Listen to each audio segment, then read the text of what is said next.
Assalamualaikum warahmatullahi wabarakatuh. Halo sahabat sejuta kisah. Senang sekali kami bisa kembali hadir menjumpai Anda. Tentunya seperti biasa akan menyuguhkan kisah nyata misteri yang menarik untuk Anda simak. Dan kesempatan kali ini kami akan berbagi sebuah kisah nyata misteri yang berjudul Bantal Mayit. Cerita ini saya dapatkan ketika saya mendatangi acara tahlil rutin tahunan almarhum mbah saya beberapa saat yang lalu. Sebut saja namanya Ferdi. Ia adalah teman bermain saya saat berada di rumah mbah waktu masih kecil. Bekerja di luar pulau membuatnya jarang sekali pulang ke kampung halamannya. Namun nasib kurang baik menimpanya. Ia diputus kerja oleh tempat kerjanya saat kasus COVID-19 masih ganas-ganasnya. Dan untungnya, tabungannya cukup untuk membuka sebuah usaha roti bakar di dekat rumahnya. Obrolan kami tentu saja ngalor ngidul, bertukar cerita mengenai pengalaman pekerjaan, dan ujung-ujungnya soal hal gaib. Ferdi mengaku bahwa ketika masih SMP, ia pernah membuat ulah yang dari ulahnya tersebut, satu dusun menjadi geger pada waktu itu. Kejadian waktu itu dinamai bantal mayit. Ferdi mengaku bahwa sudah cukup lama ia memendam cerita ini karena kisah dari kejadian itu adalah sebab dari kelakuan asli dan penasaran masa remajanya. Begini kisah selengkapnya. Waktu masih siang, aku dan teman-teman baru pulang dari sekolah. Seperti biasa, agenda kami setelah berganti baju adalah bermain pati lele. Lokasi kami bermain adalah berada di halaman rumah Pak Joko, salah satu orang yang memiliki halaman rumah luas yang ada di dusun kami. Saat kami sudah berkumpul dan baru saja memulai permainan, tiba-tiba ada sebuah pengumuman dari pengeras suara masjid. Innalillahi wa inna ilaihi raji'un. Innalillahi wa inna ilaihi raji'un. Innalillahi wa inna ilaihi raji'un. Telah meninggal dunia Bapak Suraji atau Cakci. Jenazah akan dikebumikan setelah sholat asar. Aku dan keempat temanku, Alif, Aldo, Ega, dan Tio, kompak menghentikan permainan. Hei, Cakci nggak ada. Ayo, lihat penguburannya, tuturku semangat. Ya udah, gas. Pergi aja, saut teman-temanku. Tanpa mereka sadari, salah satu niatan usil yang kusimpan sendiri untuk kulaksanakan ketika di makam nanti. Asar telah selesai, kami sudah bersiap di depan masjid bersama warga yang lain. Sambil menunggu jenazah selesai disolatkan, aku mulai membuka cerita. Kamu percaya tidak kalau bantal mayat itu bisa datangin duit? Ya ndak lah, mitos tahun berapa itu? Ujar Ega. Memang Ega sendiri adalah orang yang mengedepankan logika daripada hal-hal gaib. Tahu aneh-aneh saja, sambung Aldo. Tapi masa beneran? Tanya Tio penasaran. Ega dan Aldo melirik. Sementara Alif hanya diam saja menyimak. Iya beneran. Ayo dicoba. Nanti aku ambil bantal mayatnya. Nanti malam dites kebenarannya. Gila kamu. Jangan cari masalah lah, bantah Ega. Lah iya, nanti kalau ada apa-apa gimana? Aldo ikut menyahuti. Sudahlah, berani atau tidak? Kalau emang kamu gak percaya, ya sudah, ikut nemenin aja. Balasku tak kalah semangat. Karena hanya dirinya merasa direndahkan, akhirnya Ega dan Aldo menyanggupi untuk ikut menemani. Jadi begini, nanti gumpalan bulat tanah liat yang buat bantal mayatnya tak ambil. Malamnya jam 8, ayo kumpul di pos. Aku mau nyoba ajaran dari guruku. Mereka tidak menjawab, juga tidak membantah. Rupanya ada rasa penasaran sekaligus gengsi karena tidak ingin dicap penakut olehku. Setelah itu, jenazah sudah selesai disolatkan dan diberangkatkan. Kami mengikuti iring-iringan menuju makam. Sebelum jenazah akan dimasukkan ke dalam liang lahat, aku berpura-pura membantu proses pemakaman, mulai dari menurunkan jenazah ke liang lahat sampai menguburkannya. Saat akan menutup jenazah dengan dinding bambu, aku mengambil buntalan tanah liat yang menjadi bantal mayitnya. Tanpa ada yang melihat keanehan, prosesi pemakaman pun berjalan seperti biasa. Baru sepulang dari makam, kutunjukkan pada teman-temanku bahwa aku berhasil mengambil bantal dari jenazah Cak Ji. Sekarang mari pulang. Nanti jangan lupa kumpul di pos jam 8 malam, tuturku. Kami menyanggupi, kemudian berpencar menuju rumah masing-masing. Sepanjang perjalanan pulang, sebenarnya aku ragu akan niatanku ini. Kok jadi takut sendiri gini ya? Batinku dalam hati. Namun sungguh, rasa gengsiku saat itu terlampau lebih besar daripada rasa takut yang membayangi. Sesampainya di rumah, kuletakkan bantal mayit tadi di bawah pohon nangka samping rumah agar tidak terlalu mencolok. Saat mandi, sekalian nyuci baju bekas masuk kuburan tadi, aku mencium bau seperti pandan yang lumayan menyengat. Padahal ibu dan ayah tidak pernah menanam tumbuhan pandan di sekitar pekarangan rumah. Di saat aku terdiam sejenak mencium bau pandan tersebut, mendadak pintu kamar mandi digedor dari luar. Kalau mandi jangan lama-lama, sudah mau surup itu loh. Segera sholat maghrib. Suara ibu dari luar. Bu, jangan membuat terkejut gitu napa? Balasku dengan nada agak tinggi. Namun tak ada balasan suara dari arah luar. Tanpa pikir panjang, akhirnya segera aku selesaikan mencuci baju dan mandiku. Adzan maghrib berkumandang. Saat itu aku lebih memilih untuk beribadah di rumah daripada di masjid. Meskipun jarak antara rumah ke masjid cukup dekat. Karena setelah selesai sholat, aku mempersiapkan barang-barang yang akan kubawa ke pos nanti malam. Barang seperti dedupaan, minyak serimpi, dan batok kelapa sudah tersiap di bawah tempat tidur. Bagi yang penasaran mengapa aku memiliki barang-barang seperti itu, karena aku mengikuti salah satu perguruan bela diri di desa seberang, yang mana dalam proses pendewasaan diri nantinya, aku baru sadar bahwa hal yang kulakukan saat itu benar-benar sudah menjadi perbuatan yang salah di mata agama dan norma. Setelah dirasa cukup, aku menuju dapur untuk makan malam. Di sini aku kembali mencium bau aroma pandan, kali ini lebih menyengat. Namun kuyakinkan diri dengan prasangka mungkin saja tetangga sedang memasak pandan, sehingga aromanya sampai ke rumahku. Sehabis makan, kulanjutkan dengan sholat isya. Setelah selesai dan sambil menunggu waktu, aku pun membuat kopi. Ketika sudah mendekati jam 8, aku pamitan kepada ibu akan pulang lebih larut karena akan ikut begadang di pos ronda. Ibu hanya berpesan jangan pulang terlalu larut karena ibu takut bila harus di rumah sendirian setelah ada tetangga yang meninggal. Mengingat bapak juga pasti ikut tahlil dan juga begadang di rumah almarhum Cak Ji. Agar ibu tidak rewel, aku iakan saja ucapan dari beliau. Setelah itu aku berjalan menuju ke pohon nangka tadi. Kucek bantalan lemah mayit tadi. Ada sedikit aroma pandan di sekitarnya. Kuciumi gumpalan bulat dari tanah liat itu tak berbau. Sebenarnya ada perasaan sedikit merinding pada waktu itu.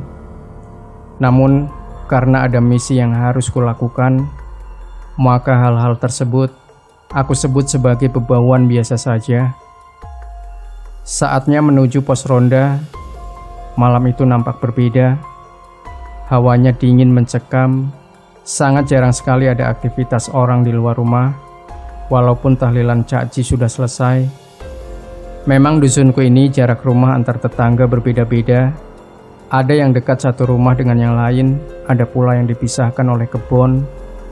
Pos rondanya sendiri berada sedikit berdampingan dengan gapura dusun. Di belakangnya terdapat deretan pohon bambu yang rindang, sedangkan di depannya adalah kebun warga yang biasanya digarap oleh almarhum Cak Ji. Almarhum memang selain menjadi tukang becak, beliau juga bekerja serabutan. Salah satunya adalah dengan menggarap kebun dan memperbaiki atap rumah yang bocor. Almarhum juga memiliki kepribadian yang baik di mataku dan masyarakat luas. Sayang kebaikan almarhum tercoreng oleh ulah usilku dan kawan-kawan. Pos ronda sudah dekat. Terlihat di sana Ega, Aldo, Alif, dan Tio sudah duduk bersila di pos. Tak kira nggak jadi. Lah iya, ketuanya malah terlambat, ini gimana? Ucap Tio dan Alif bersautan. Loh, disiapkan sematang mungkin, biar acaranya berjalan lancar, balasku. Ega dan Aldo yang sedari awal memang tidak setuju dengan hal yang aku lakukan, hanya diam saja. Mungkin mereka merasa ngeri bila terjadi hal yang tidak diinginkan. Untungnya, untuk mengusir hawa dingin dan rasa tegang, teman-temanku ini membawa beberapa camilan dan juga kartu remi. Ya, sekedar menghabiskan waktu, biar nanti proses ritualnya dimulai agak malaman. Per, kamu yakin toh dengan apa yang akan kamu lakukan? Tanya Ega memecah keheningan. Ya yakin kalau aku. Alif dan Tio saja yakin.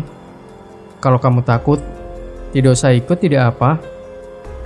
Nanti kalau dapat, besok tak kasih, tegasku. Sebenarnya Tio dan Alif dari awal tidak secara gamblang berkata setuju, cuma agar memancing keberanian si Ega dan Aldo. Mereka berdua kusebutin. Ega dan Aldo saling lirik, ada semacam keraguan dari dalam diri mereka. Sudahlah, tidak ada apa-apa, tegasku lagi. Kubuka kresek yang aku bawa dari rumah, ku keluarkan segala isinya. Aku menyalakan dupa. Semerbak wanginya benar-benar membuat bulu kuduk berdiri. Lalu kubakar batok kelapa yang sudah kusirami minyak serimpi dan kubacakan mantra-mantra. Hening, angin seperti enggan untuk sekedar lewat berhembus, dan jangkrik pun seperti tak berani bersuara. Ketika api dari batok tiba-tiba membesar, saat itulah aku lempar bantal mayit itu ke tengahnya. Percaya atau tidak, setelah api membakar gumpalan tanah liat tersebut, tiba-tiba aromanya berubah menjadi bau pandan yang sangat menyengat. Fer, sudah hentikan, ucap Aldo sedikit panik. Mau selesai, nanggung, balasku singkat. Kami berempat menyaksikan di mana kobaran api tadi tiba-tiba langsung mati dan hanya menyisakan asap yang masih berbau pandan.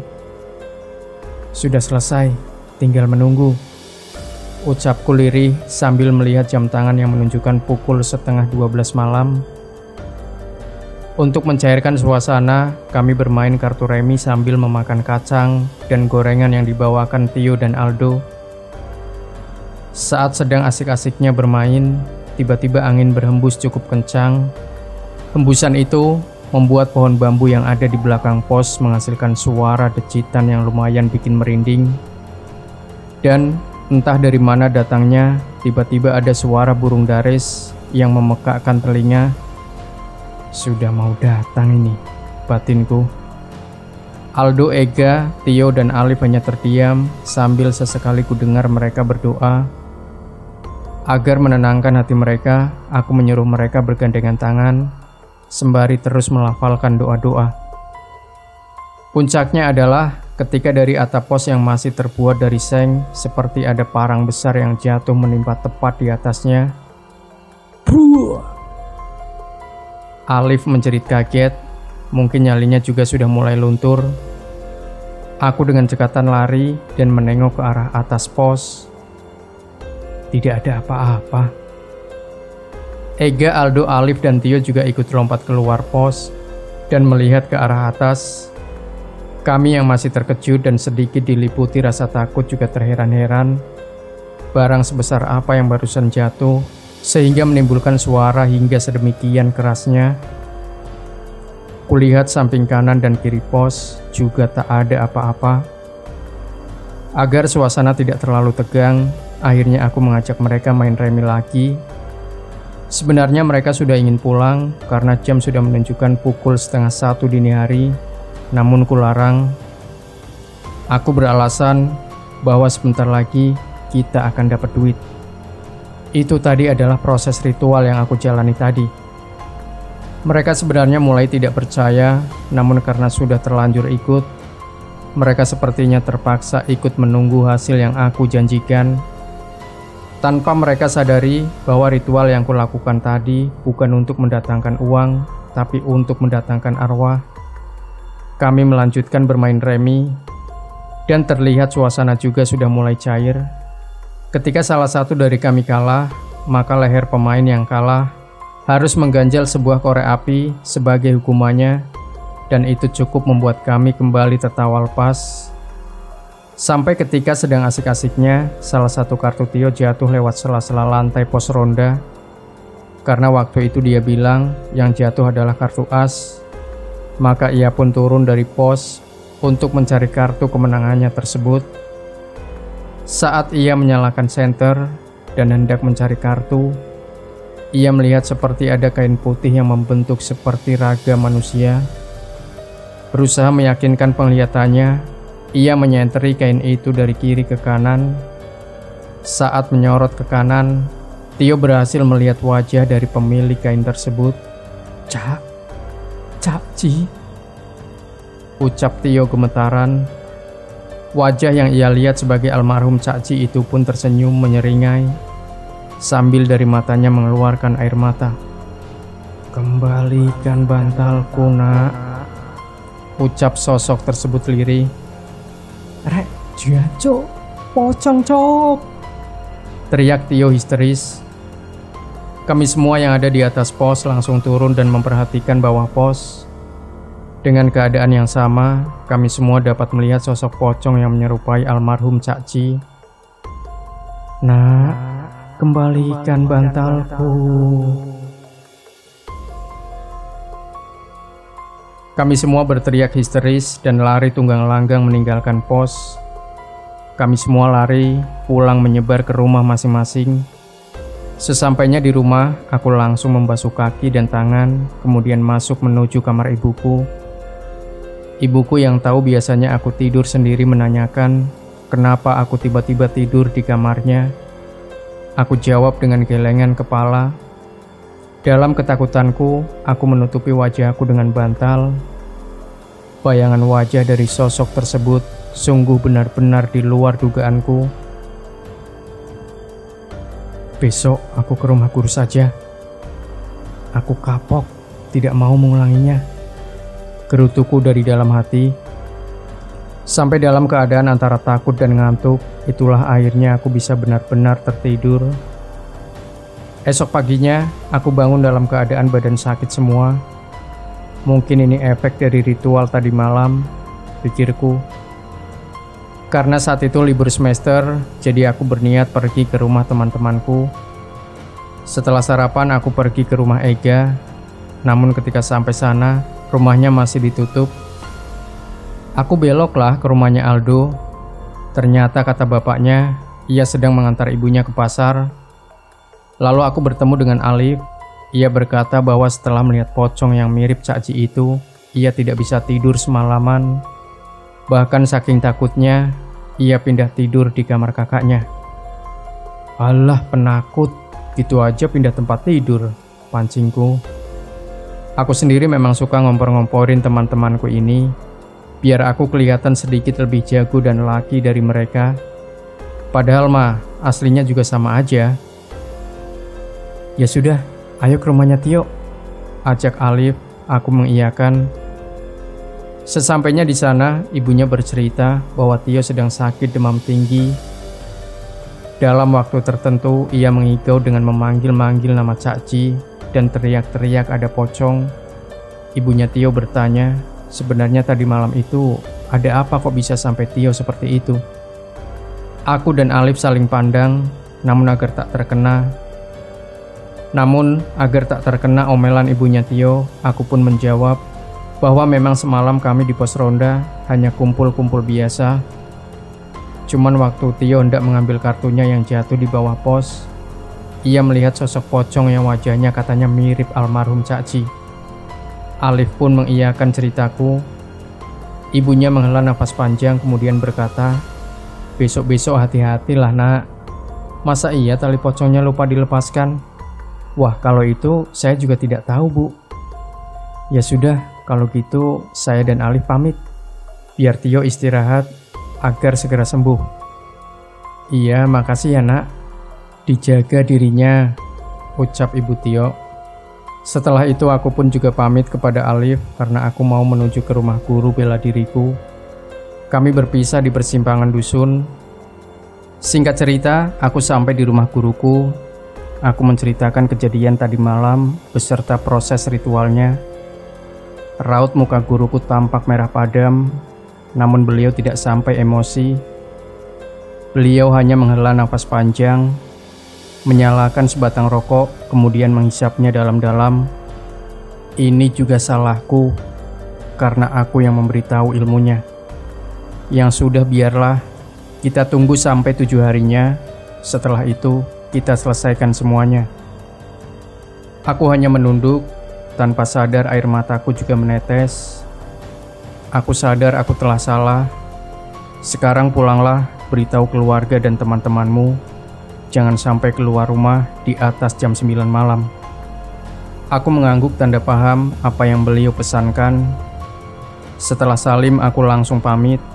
Tak lupa aku mampir ke rumah teman-temanku untuk menyampaikan pesan dari guruku. Walaupun orang tua mereka nampak aneh dan heran, namun aku meyakinkan mereka bahwa dalam 7 hari ke depan akan ada sesuatu yang buruk. Setelah itu aku pulang ke rumah. Di sana ibu dan ayah sudah menunggu. Setelah aku ceritakan semua runtutan kejadian semalam, sudah pasti aku mendapatkan amukan besar dari bapak dan ibuku. Bahkan satu tamparan keras ayah mendarat di pipiku. "Anak kurang ajar. Kalau sudah begini, terus bagaimana? Dusun malah jadi tambah menakutkan." Aku menerima dan pantas mendapatkan tamparan atas kebodohanku. Aku hanya berkata bahwa guru akan membantu setelah lewat acara 7 hari tahlilnya almarhum. "Selesaikan apa yang sudah kamu mulai. Ketika semua sudah selesai, keluarlah dari perguruanmu itu." Aku mengangguk. Memang aku juga sudah kelewat batas. Dan kejadian ini juga benar-benar mengubah hidupku. Siang berganti sore, sore berganti malam, hingga tiba saatnya acara tahlil di rumah almarhum Cakci.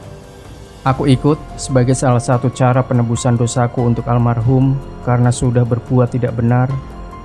Di sana juga ada ayah dari Ega, Aldo, Tio, dan Alif. Mata mereka menatap tajam ke arahku. Mungkin mereka sudah tahu cerita yang sebenarnya. Mungkin mereka sudah tahu cerita yang sebenarnya kami lakukan pada malam itu. Sepanjang tahlil, aku banyak menunduk karena terus-menerus dilihat oleh ayah dari teman-temanku itu. Setelah tahlil selesai, aku langsung pamit pulang duluan. Tak lupa pula aku geret bapakku.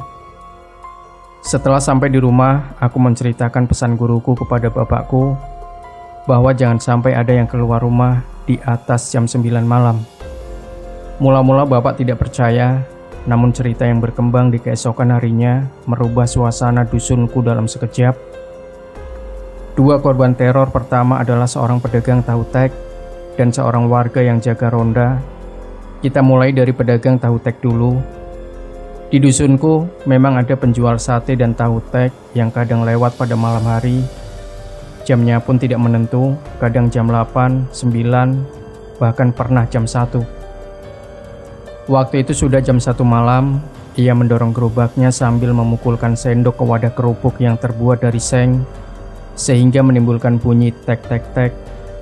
Saat melewati pos ronda, ia melihat 1 orang, kemudian orang tersebut pesan 2 porsi tahu tek. Beliau membuatkannya, dan orang tersebut berpesan bahwa tahu teknya dimakan di situ aja. Selesai dibuat dan dihidangkan, orang tersebut pun makan tahu tersebut dengan pelan-pelan. Sambil menunggu orang tersebut selesai makan, pedagang tahu tek itu pun memeriksa kompornya. Saat akan menutup kompornya, Orang yang membeli tadi berucap, "Pak, sampun." Ketika ia berdiri dan melihat ke arah pos, ia melihat sosok pocong sedang membelakangi dirinya. Di dekat sosok itu ada 2 piring yang sudah bersih dengan ada 2 lembar uang 5 ribuan di atasnya. Orang tersebut pun dengan mata terpejam kemudian mendorong gerobaknya perlahan sambil berucap, "Uangnya sampean bawa saja." Sambil terus mendorong gerobaknya menjauh dari pos ronda. Setelah agak jauh, baru ia berlari sambil mendorong gerobaknya. Itu dari sisi pedagang tahu tek. Sekarang dari sisi orang yang mau jaga ronda yang kita sebut saja namanya Mas Kis. Mas Kis ini sebetulnya dapat giliran jaga ronda bersama dengan ayah Tio. Namun karena ayahnya Tio sudah aku beritahu pesan dari guruku, maka beliau memang sengaja tidak keluar rumah. Apesnya, Mas Kis tidak diberitahu oleh ayahnya Tio, sehingga ia dengan santainya berjalan ke arah pos ronda. Mas Kis sendiri sedari awal sudah curiga dengan keadaan dusun yang tidak seperti biasanya, mencekam, padahal masih setengah 10 malam, di mana menurutnya belum terlalu larut untuk keadaan seperti itu. Sambil layah-layah dan merokok di pos, tiba-tiba ia mencium semerbak bau pandan yang menyengat. Memang di kebun depan pos juga terdapat tanaman pandan, namun tentu baunya tidak sampai menyengat seperti saat itu. Mas Kis mulai merinding, ditambah lagi ayahnya Tio tak kunjung datang. Dalam kegelisahannya, dikejutkan dengan suara benda jatuh dari atas pos ronda. Buah! Mas Kis bangkit. Ia melihat dan mencari barang sebesar apakah yang jatuh itu. Sampai ketika ia melihat di bawah pos, Mas Kis melihat sama persis apa yang Tio lihat pada waktu kemarin malam, yaitu sosok pocong dengan wajah menyerupai Cak Ci, dengan seringai senyumnya dan air mata yang tumpah dari kedua bola matanya. "Kis, bantalku mana, Kis?" ucap sosok tersebut. Mas Kis pun seketika pingsan, dan saat sadar hari sudah pagi dan ia berada di rumah Pak Joko, orang yang rumahnya dekat dengan pos ronda. Setelah Mas Kis bercerita kepada Pak Joko dan juga istrinya, maka gemparlah dusunku. Berita mengenai sosok pocong yang mirip almarhum Cak Ci menyebar di mana-mana, bahkan sampai dusun sebelah. Yang lebih apes lagi adalah sosok tersebut sudah mulai mengetuk-ngetuk pintu rumah warga. Orang yang pertama kali membuka ketukan pintu itu ialah Bu Sum. Waktu itu jam 12 malam, ia terbangun karena haus. Ia di rumah sendiri karena suaminya yang kerja shift malam di pabrik. Memang biasanya pulang waktu setelah adzan subuh. Saat akan menuju dapur, ia mendengar pintu depan diketuk dengan nada ketukan yang berbeda. "Tok tok tok." "Siapa?" tanya Bu Sum. Tak ada jawaban, namun ketukan itu terus ada. "Mungkin tetangga," pikir Bu Sum. Saat membuka pintu itulah wajahnya berhadapan langsung dengan wajah pocong yang menyerupai wajah Cak Ci. "Sum, bantalku mana, Sum?" Seketika pingsanlah Bu Sum saat itu juga. Ketika suaminya pulang, ia heran kenapa pintu rumahnya terbuka. Dan begitu didekati, ia terkejut melihat istrinya tidur di depan pintu rumah. Saat berusaha untuk disadarkan, Bu Sum terbangun dan menjerit dengan keras-keras, memeluk suaminya erat-erat. Setelah diberi air minum dan sedikit agak tenang, barulah Bu Sum cerita bahwa ia baru saja melihat sosok pocong yang wajahnya mirip almarhum Cak Ci. Sontak setelah beberapa kejadian penampakan tersebut, dusunku menjadi sangat hening dan mencekam setelah diadakannya tahlil di rumah almarhum Cak Ci. Bahkan beberapa rumah juga mendapat teror ketukan yang diyakini diketuk oleh sosok pocong tersebut. Hingga akhirnya warga yang pernah melihat sosok pocong itu menafsirkan kejadian di luar nalar tersebut. Karena setiap kali sosok itu muncul, ia akan selalu mengucapkan hal yang sama, "Di mana bantalku?" Sehingga bisa diambil kesimpulan bahwa ada yang usil waktu penguburan jenazah almarhum Cak Ci. Warga pun mencari tahu dari mulut ke mulut mengenai siapa saja yang pertama kali melihat sosok ini. Dan sudah bisa diduga bahwa kami berlimalah yang menjadi kunci akan kehadiran sosok itu. Dan atas petunjuk dari keempat temanku lah, akhirnya Pak Kadus datang ke rumah. Beliau menanyaiku perihal rangkaian kejadian teror pocong belakangan ini, dan aku pun mengiyakan semua pertanyaan beliau. Mohon maaf yang sebesar-besarnya, Pak. Saya hilaf. Pak Kadus tentu saja marah. Bapak yang berada di sampingku pun hanya diam saja. Kata Bapak, setelah itu aku harus bertanggung jawab dengan perbuatan yang sudah aku lakukan. Terus bagaimana solusinya? Orang-orang sudah takut semua karena ulahmu. Tanya Pak Kadus dengan nada tinggi. Menunggu 7 harinya, Pak. Nanti saya sama guru yang akan menyelesaikan.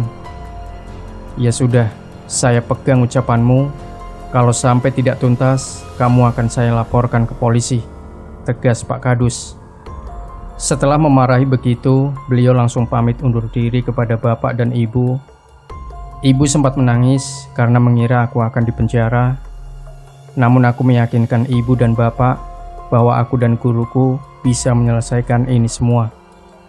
Hari berlalu, teror pocong yang menyerupai sosok Cak Ji pun kian meresahkan. Isu terbaru saat itu mengatakan bahwa sosok tersebut pulang ke rumah almarhum dan menampakkan wujudnya di depan istri dan anaknya sambil menangis, meminta bantalnya kembali. Aku ingat hari itu adalah hari ke-6 acara tahlilan Cak Ji. Aku tidak berani ikut tahlil semenjak Pak Kadus memarahiku.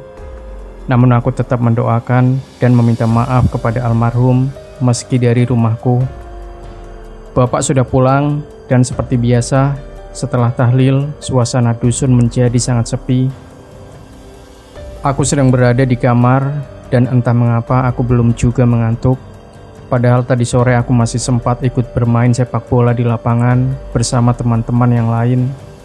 Harusnya dengan keadaan capek aku mudah untuk tidur. Tapi tidak dengan hari itu. Badanku sudah kurebahkan, namun mata juga masih enggan untuk terpejam. Sampai ketika aku melihat jam dinding, ternyata sudah pukul 12:30 dini hari. Sebenarnya aku haus, namun ada rasa enggan untuk keluar kamar. Sampai tiba-tiba suasana kamar menjadi sangat hening. Hanya menyisakan suara detik dari jam dinding. Dan entah dari mana datangnya, muncul bau pandan yang sangat menyengat. Aku hafal betul bau ini, bau kemunculan sosok pocong. Aku menutupi diri dengan selimut sambil banyak-banyak beristighfar. Namun tiba-tiba, aku mendengar jendela kamar seperti terbuka. Bruh! Aku kaget bukan main. Saking kaget dan takutnya, sampai-sampai mataku mengeluarkan air mata. Aku memberanikan diri untuk melihat apakah benar jendelaku terbuka. Dan memang benar saja, jendelaku memang terbuka lebar. Namun bukan itu saja, melainkan ada hal lain yang sampai saat ini akan kuingat sepanjang hidupku. Ya, sosok pocong itu ada di sana. Dia berdiri tegak, kainnya kotor kumal. Baunya menyeruak aroma pandan yang kadang diselingi aroma bangkai. Wajahnya hitam, sorot matanya memerah, seakan-akan ada rasa amarah yang begitu besar terhadapku. Kembalikan bantalku, ujar sosok itu. Namun kali ini dengan nada kasar dan serak. Iya Cak Ji, besok saya kembalikan, balasku dengan mata terpejam. Jujur kalau diingat, aku masih sangat merinding. Setelah aku mengucapkan begitu, jendela seperti ditutup dalam keadaan dibanting. Aku menangis sejadi-jadinya, yang kemudian bapak datang masuk ke kamarku. Setelah menenangkanku, bapak bercerita bahwa sedari tadi ia juga merasakan hawa yang tidak enak. Kemudian bapak pergi untuk sholat tahajud. Di sela-sela sholat itulah bapak mencium bau pandan yang sangat menyengat. Teringat bahwa itu suatu pertanda, bapak pergi ke kamarku. Namun ketika sampai di pintu kamar, Bapak tidak bisa membukanya. Bahkan Bapak sampai menggedor-gedor pintuku agar aku mau membukanya. Padahal pintu kamarku tidak dalam keadaan terkunci. Bapak kemudian berdoa, yang kemudian tiba-tiba pintu kamarku bisa dibuka. Mungkin karena bantuan dari doa Bapaklah, sosok itu kemudian menghilang. Ya sudah, Bapak akan tidur di sini. Kamu lanjut tidur, kata Bapak menenangkan. Akhirnya aku pun bisa tidur dengan tenang pada malam itu berkat Bapakku. Esok paginya setelah sarapan, aku izin kepada orang tuaku untuk pergi menemui guruku karena nanti malam merupakan hari kematian almarhum Cak Ci. Karena nanti malam merupakan 7 hari kematian almarhum Cak Ci. Sesampainya di tempat guruku, beliau rupanya sudah mempersiapkan segala hal untuk ritual nanti malam. Kamu waktu itu melakukannya di mana? Di pos ronda, Bah. Ya sudah, nanti setelah tahlil, ayo ke sana.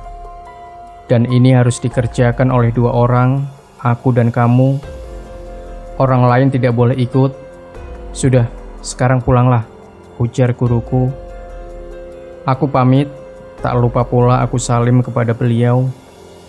Sampai rumah, Bapak menyuruhku agar banyak-banyak berzikir dan menyiapkan mental untuk ritual nanti malam. Bapak dan Ibu bakal membantu berdoa dari rumah. Aku menangis, gara-gara ulahku, mereka jadi ikut-ikutan sengsara. Iya Pak, terima kasih banyak.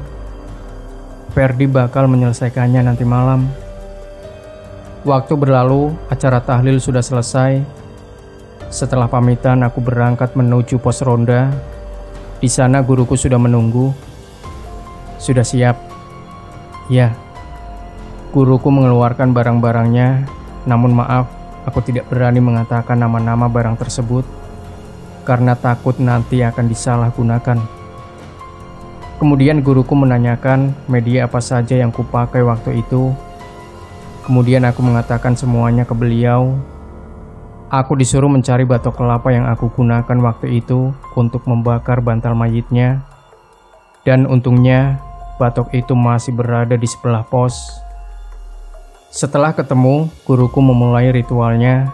Ia berdoa, mulutnya berkomat-kamit. Keringat bercucuran dari keningnya. Padahal malam itu cukup dingin. Bukan dingin karena hawa, namun dingin karena seperti ada energi gaib yang cukup besar. Hingga tiba-tiba tercium bau pandan yang menyengat. Aku memegang guruku.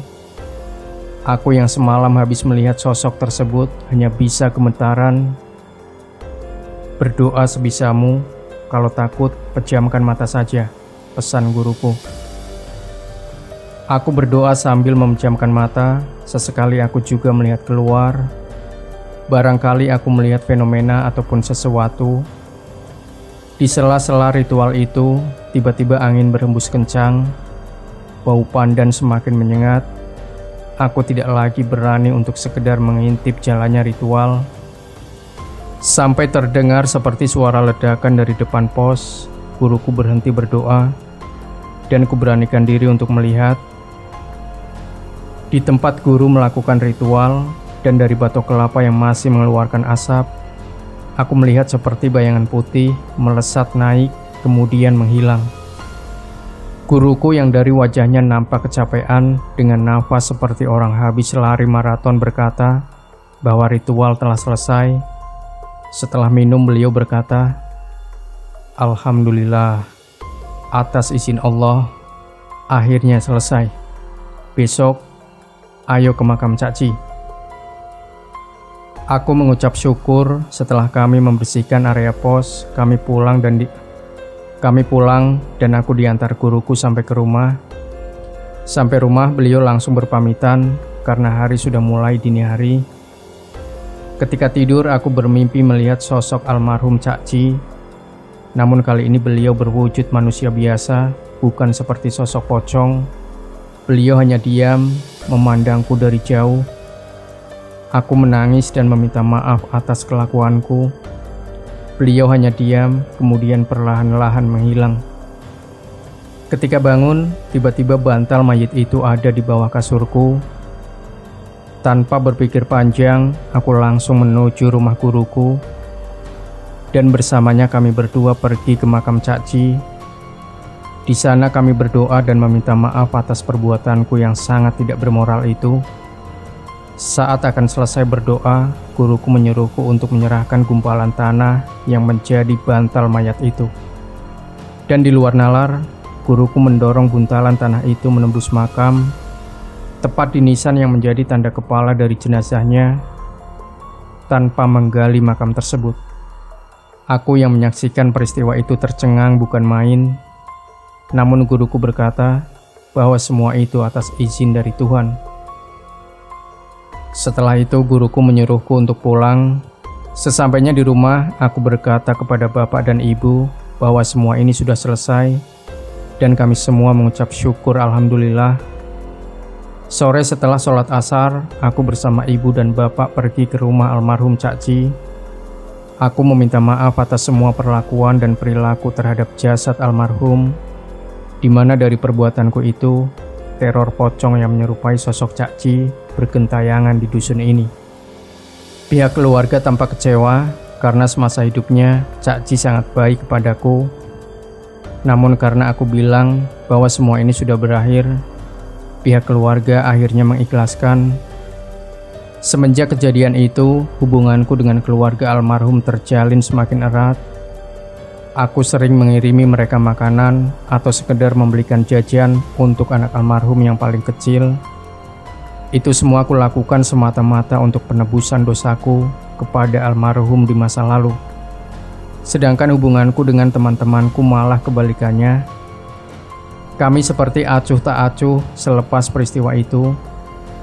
Bahkan Tio kini sudah tidak lagi menyapa atau membalas sapaanku ketika kami berpapasan atau sedang dalam acara yang sama. Bahkan setelah aku pergi bekerja merantau keluar pulau, dalam lamunanku kadang aku juga merindukan teman-temanku. Namun aku juga sadar diri, mereka begini tentu karena ulahku pada waktu itu. Hingga akhirnya aku kembali ke dusun, hanya Alif yang sesekali mampir untuk membeli daganganku. Dan alhamdulillah, berkat Alif, aku bisa sedikit mengobati rasa rindu pada teman-temanku. Memang, terkadang rasa penasaran manusia melebihi batas kemampuan dari manusia itu sendiri. Sehingga dari rasa penasaran itu, timbul berbagai macam hal yang tidak terduga, yang beberapa diantaranya bisa mengubah kehidupan seseorang. Demikian akhir cerita dari teman masa kecil saya. Tak lupa saya ucapkan terima kasih kepada Mas Ferdi selaku narasumber yang mau berbagi kisahnya untuk diangkat di forum ini. Semoga ada hikmah yang bisa kita ambil dari cerita ini. Jangan lupa berikan komentar Anda, like, share video ini, subscribe channel Sejuta Kisah, dan kembali nantikan kisah nyata misteri terbaru dari kami setiap harinya. Sampai jumpa. Wassalamualaikum warahmatullahi wabarakatuh.